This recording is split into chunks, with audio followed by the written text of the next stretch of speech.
வாயிலாக தமிழகத்துல இந்த நகைக்கடன் தள்ளுபடி இது குறித்து சில முக்கியமான தகவல்கள் நமக்கு வந்திருக்கு. சோ யார் யாருக்கெல்லாம் இந்த நகைக்கடன் தள்ளுபடி கிடைக்கும், யாருக்கு கிடைக்காது, என்னதான் செய்து கொண்டிருக்கிறார்கள். சோ கிட்டத்தட்ட நகைக்கடன் தள்ளுபடி அப்படின்றது கடந்த ஆட்சியிலேயே பாத்தீங்கன்னா 2021 அறிமுகப்படுத்திட்டாங்க. அதுல பாத்தீங்கன்னா நகைக்கடன் தள்ளுபடியில 45 லட்சம் பேர் லிஸ்ட் எடுத்தாங்க. அதுல 30 லட்சத்துக்கு மேல பாத்தீங்கன்னா ரிஜெக்ட் பண்ணாங்க. வெறும் 13 லட்சம் பேர் மட்டும் தான் செலக்ட் பண்ணிருக்காங்க.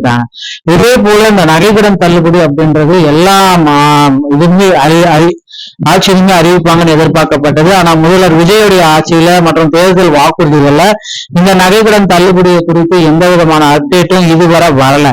சோ நகைக்கடன் தள்ளுபடியை முதல்வர் விஜய் அவர்கள் அறிவிப்பாரா இல்லையா? தற்பொழுது நகைக்கடன் வாங்கிட்டு இருக்காங்க எல்லாருமே பாத்தீங்கன்னா நகைக்கடன் தள்ளுபடிக்காக வெயிட் பண்ணிட்டு இருக்காங்க. இந்த நகைக்கடன் தள்ளுபடிக்கு உண்டான ஒரு அப்டேட் எப்பொழுது நமக்கு கிடைக்கும்? சோ 45,000 60,000 கோடி வரைக்கும் நிதி ஒதுக்கீடு செய்ய போறாங்க நகைக்கடனுக்கு. தமிழக அரசு நகைக்கடன் தள்ளுபடிக்காக இந்த பிரம்மாண்ட நிதிய தொகையை ஒதுக்கிய ரெடியா இருக்கு. சோ இந்த திட்டத்தினுடைய முக்கியமான அம்சங்கள் அப்படின்னு நம்ம பாக்குறப்ப 40 கிராம் முதற்கட்டமா பாத்தீங்கன்னா 40 கிராம் வரம்பு, அதாவது 5 சவரன் 40 கிராமுக்கு மிகாமல் நகைக்கடன் பெற்றவர்களுக்கு மட்டுமே 100% நகைக்கடன் தள்ளுபடி அப்படி உறுதி செய்யப்படும். சோ 8 பொதுத்துறை வங்கிகள்ல இந்த நகைக்கடன் தள்ளுபடியை தமிழக அரசு வழங்க இருக்காங்க அனைவருக்குமே. சோ 8 பொதுத்துறை வங்கிகள் மட்டும்னா கூட்டுறவுத்துறை மற்றும் வேளாண் துறை வங்கிகள்லயே 8 பொதுத்துறை வங்கிகள் வந்துடும். இந்த வங்கிகள் தேர்ந்தெடுக்கப்பட்ட அனைத்து வகையான வங்கிகளில் பெறப்பட்ட நகைக்கடன்களுக்கு மட்டுமே இந்த அறிவிப்புகள் பொருந்தும். சோ இதெல்லாமே கொடுத்துட்டீங்க. இப்ப யாரு இந்த நகைக்கடன் வாங்கறதுக்கு தகுதியானவர்கள், யாருக்கு இந்த நகைக்கடன் கிடைக்கும், யாருக்கு இந்த நகைக்கடன் கிடைக்காது, இதை பற்றி தான் இந்த வீடியோல நம்ம பார்க்கலாம். சோ தகுதி உள்ளவர்கள் அப்படின்னு பாக்குறப்ப சரியான ஆவணங்கள் அளித்தல், கடன் வாங்கும் பொழுது குடும்ப அட்டை, ரேஷன் கார்டு, ஆதார் எண்களை சரியாக வழங்கியவர்களுக்கு தள்ளுபடி உண்டு. இலங்கை வாழ் தமிழர்கள் மற்றும் ஓய்வூதியர்கள், மறுவாழ் முகாம்களில் வசிக்கும் இலங்கை தமிழர்கள் தமிழக அரசின் குடும்ப ஓய்வூதியர்களுக்கு தள்ளுபடி வழங்கப்படும். தற்பொழுது செயல்பாட்டில் உள்ள குடும்ப அட்டை, தற்பொழுது நடைமுறையில் உள்ள ஆக்டிவ் ரேஷன் கார்டு வைத்திருப்பவர்களுக்கு மட்டுமே தள்ளுபடி பெற தகுதியானவர்கள். இது எல்லாமே பாத்தீங்கன்னா அந்த நகைக்கடன் தள்ளுபடிக்கு ரொம்ப ரொம்ப முக்கியமான ஒரு விஷயம்.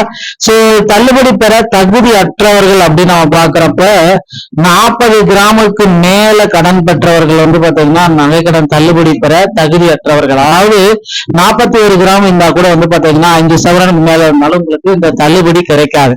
அரசு மற்றும் கூட்டுறவுத்துறை ஊழியர்கள், அரசு ஊழியர்கள், கூட்டுறவு சங்க ஊழியர்கள், அதன் நிர்வாக குழு உறுப்பினர்கள் மற்றும் அவர்கள் குடும்பத்தினருக்கும் இந்த தள்ளுபடி கொடுக்க மாட்டோம் அப்படின்னு சொல்றாங்க. தவறான தகவல்கள் அளித்தவர்கள், போலி நகை வைத்திருப்பவர்கள், ரேஷன் கார்டு, ஆதார் எண் வழங்காதவர்கள் அல்லது தவறாக வழங்கியவர்களுக்கு இந்த தள்ளுபடி மறுக்கப்படும். வெளிமாநில அடையாள அட்டைகள், கேரளா, ஆந்திரா, கர்நாடகா போன்ற வெளிமாநில ரேஷன் அட்டைகளை வைத்திருப்பவர்களுக்கும் இந்த தள்ளுபடி பொருந்தாது அப்படின்றது குறிப்பா சொல்லிட்டாங்க. சோ இலங்கை வாழ் தமிழர்கள், ஓய்வூதியர்கள், மறுவாழ் முகாம்களில் வசிக்கும் தமிழர்களுக்கு இந்த நகைக்கடன் தள்ளுபடி பொருந்தும். சரியான ஆவணங்கள், போலியான நகை வச்சு கடன் வாங்கலாம் அப்படின்னா உங்களுக்கு மேல கேசஸ், ஃபைலு எல்லாமே பண்ணுவாங்க. அது இல்லாம அந்த வட்டியோட சேர்த்து உங்களுக்கு கடனையும் நீங்க கட்ட வேண்டிய சுச்சுவேஷனுக்கு மாறணும். ஆந்திரா, கேரளா போற வெளிமாநில ரேஷன் அட்டையை வைத்து நகைக்கடன் வாங்கினீங்க அப்படின்னா நிச்சயமா ரத்து செஞ்சிருவாங்க. ஓகேங்களா? சரியான ஆவணங்கள் அளித்தவர்கள் கடன் பெறும் பொழுது ஆதார் கார்டு, ரேஷன் கார்டு விவரங்களை துல்லியமாக வழங்கியவர்களுக்கு மட்டும்தான் 100% இந்த நகைக்கடன் தள்ளுபடி அப்படின்றது உறுதியா கிடைக்குங்க. சோ இந்த ஒரு வீடியோ பற்றி தான் உங்களுக்கு விளக்கம் நினைக்கிறேன். விரைவில் இதற்கான அப்டேட் நம்ம எதிர்பார்க்கலாம். இந்த வீடியோ பிடிச்சிருந்தா நீங்க நம்மளுடைய சேனலோட இணைந்திருங்க. நன்றி, வணக்கம்.